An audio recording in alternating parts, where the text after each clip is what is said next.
Before it was a $1 billion phenomenon, before Richtofen, before the Pack-a-Punch, before Element 115 became a household term for millions of players, it was an accident. A feature nobody asked for, built by a small team, late at night, almost as a joke. This is the Zombie Files, and this is where it all began.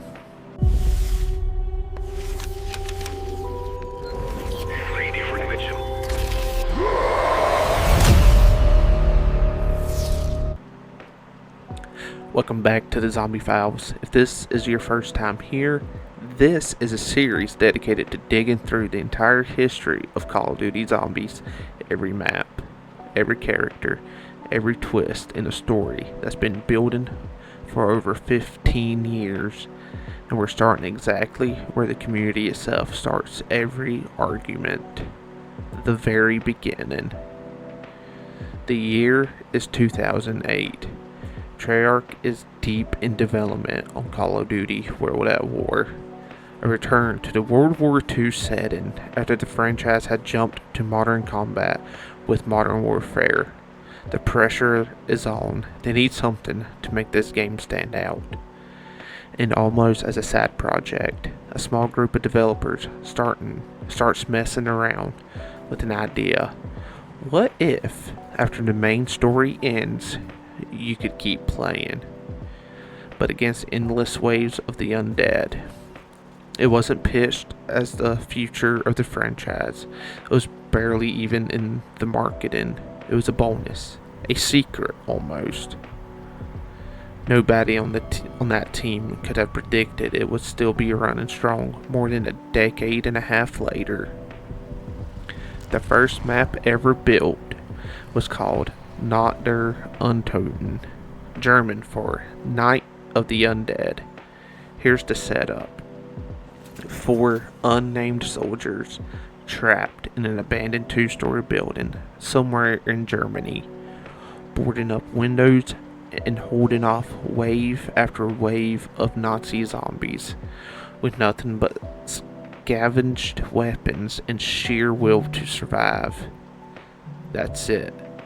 No story, no cutscenes, no explanation for why the dead were walking. Just 4 guys, a building falling apart around them, and a counter that kept climbing round after round. And that simplicity is exactly what made it addictive. There was no ceiling, no mission complete screen, just how far can you push this?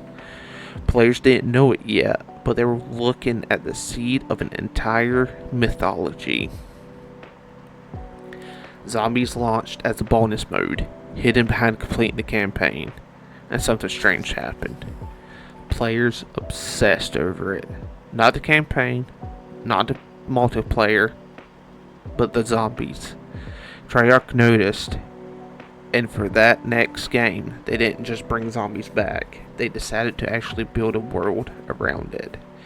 That decision changes everything, because up until this point, Zombies mode was just survival. No names, no faces, no reason.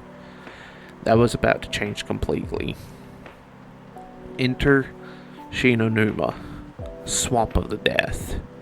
Released as part of World at War's first map pack in 2009. This is the map that changes the DNA of zombies forever, because for the first time we get actual characters, not silent, interchangeable soldiers, real personalities with real voice actors, real banter, and real names that longtime fans still say like old friends. Tank Dempsey, Nikolai, Takeo Masaki, and Edward Richtofen, an American Marine, a Russian soldier haunted by his own past, a stoic Japanese Imperial officer, and a German medic with an unsettling sense of calm about the whole undead apocalypse thing.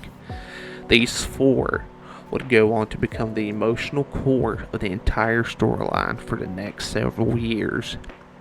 And Shi No Numa didn't just give us characters, it gave us the first real hints of lore. Radio scattered around the map, voiced by mysterious German scientists, hinting at something called Group 935, a covert research division, a substance that was about to become the single most important element in this entire universe. This is where it starts. The mystery meteorite element that powers the zombies, the wonder weapons, the teleporters, all of it traces back to one substance, element 115. The lore drops from Shi No Numa suggests that Group 935 had an experiment with this material, and that whatever they were doing, it didn't stay contained. The undead weren't a curse, they weren't magic, they were the result of science gone catastrophically wrong. They were the result of science gone catastrophically wrong. And at the center of it, a name that would become the most infamous in zombies history. Dr. Edward Richtofen. At this point, players didn't know he was one of the playable characters. They didn't know how deep his role went, and all they had were fragmented radio transmissions and a growing sense that something much bigger was happening beneath the surface of Shoot the Zombies, Survive the Round. Here's the thing that makes this origin so important to understand. Almost none of this was planned from the start. Nacht der Untoten was built with zero story. Shi No Numa introduced lore almost as flavored text. Something for the obsessive players to piece together. Treyarch didn't set out to build a multi-game, decade-spanning saga about parallel universes, evil scientists, and reality-breaking science experiments. It grew that way because players wanted it to. They pored over every radio line, every scribble on the wall, every odd detail, and the developers kept feeding that hunger. That relationship between a dedicated community and a team willing to keep building on their own accidental creation is their entire reason this mode became what it is today. So that's it. That's where the story starts. 4 soldiers, a swamp, some radios, and a mystery element that was about to unravel into one of the game's most ambitious storylines. In the next episode of the Zombie Files, we're diving into Shi No Numa and the start of the original crew era, where the story stops hinting and starts talking.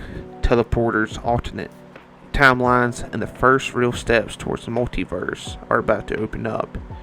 If you're new here, subscribe. The series is going to go deep, map by map, era by era, and I'll see you on the next one.